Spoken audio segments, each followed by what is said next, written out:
register dalam perkara nomor 36 garing PIP.SUS strip datar TPK garing 2025 garing PNJKT PST.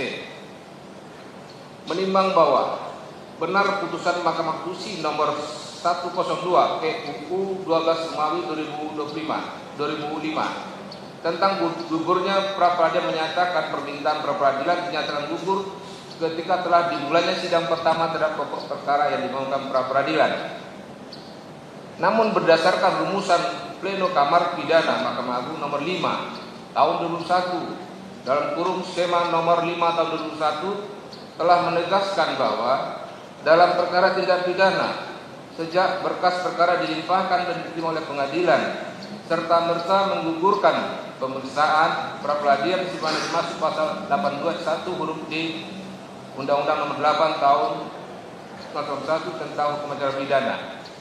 Karena sejak dilimpahkan perkara pokok ke pengadilan, satu tersangka beralih menjadi terdakwa dan satu penahanannya beralih menjadi wewenang hakim atau pengadilan, sehingga tidak lagi menjadi kewenangan penyidik dan atau penuntut umum yang terhadapnya dapat dimintakan permohonan pra-peradilan.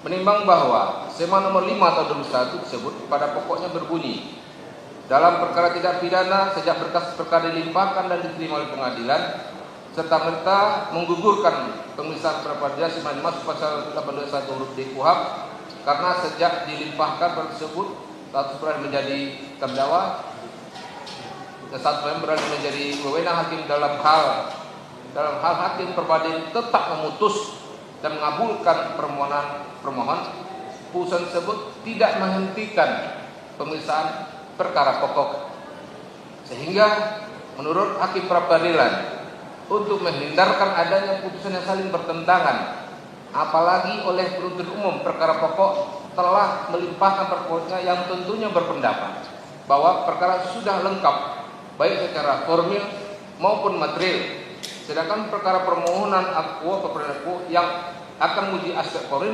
masih berjalan dan belum selesai.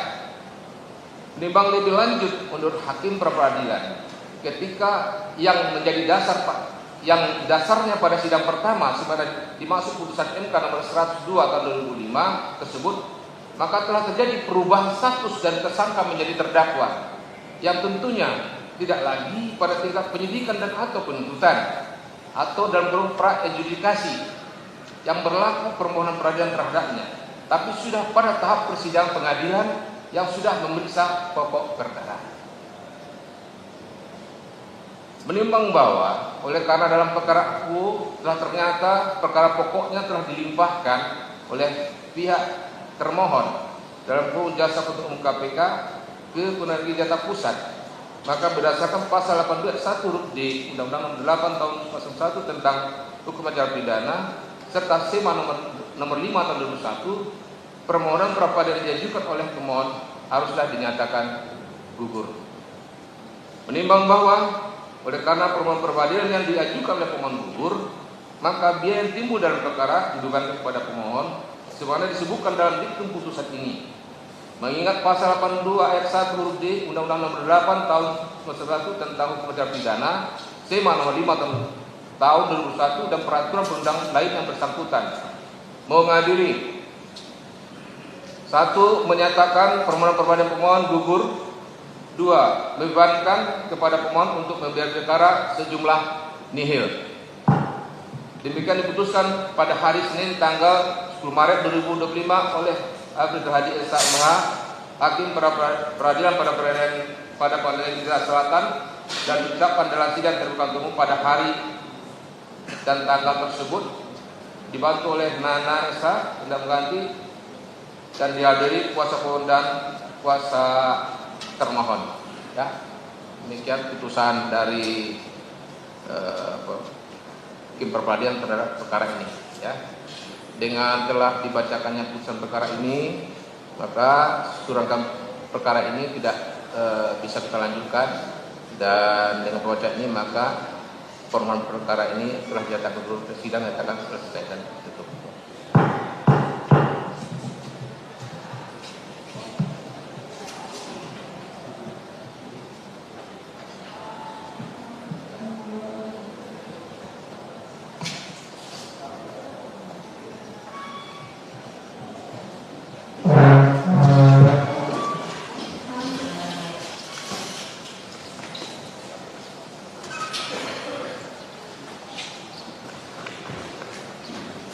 sidang pra-peradilan jilid 2 ini menggugurkan pra-peradilan dari Hasto Kristianto.